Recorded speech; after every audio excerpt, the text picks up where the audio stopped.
this is one of the issues that's closest to my heart, and it has been for a long time. So, you know my history. I don't have to repeat it, but I'm personally a Holocaust survivor as an infant. I barely survived.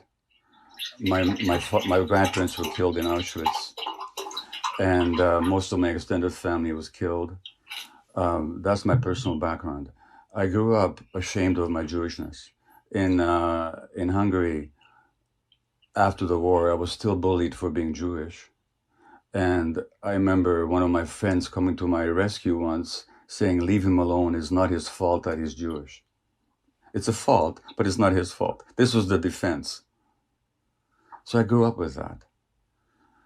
My grandfather, a physician and an author, by the way, who died in Auschwitz, was a good friend of Vladimir Jabotinsky, who was one of the major Zionist leaders and the founder of the party that became Likud, the current government of Israel. So that's my family, and this is my background. In my teenage years in Canada, I became a Zionist. This dream of the Jewish people resurrected in their historical homeland, and the barbed wire of Auschwitz being replaced by the boundaries of a Jewish state with a powerful army. I find it liberating. It was exhilarating to believe in that dream. And I absorbed all that perspective and all that point of view, and I really believed in it. And then I found out that it wasn't exactly like that. That in order to make this Jewish dream a reality, we had to visit a nightmare on the local population. You couldn't, there was a Zionist slogan called a land without a people for a people without a land. But there was no there was no land without a people. There was people living there who'd been living there for hundreds and years or even longer. As a matter of fact, if you want to hear something really interesting, and David Ben-Gurion, who was the first prime minister of Israel, actually subscribed to this. He said this, who are the Palestinians? Because the Jews in Roman times all of them never left Palestine. Many of them stayed there. And some of them, hundreds of years later, converted to Islam.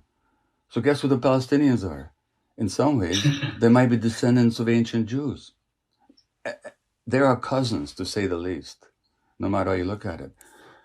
And and there's no way you could have ever created a Jewish state without oppressing and expelling the local population, which is what they did in 1947, beginning in 1947, and first of all with British Empire protection, but they did this. And then in 1948, Jewish Israeli historians, have shown without a doubt that the expulsion of the Palestinians was persistent, it was pervasive, it was cruel, it was murderous, and with deliberate attempt.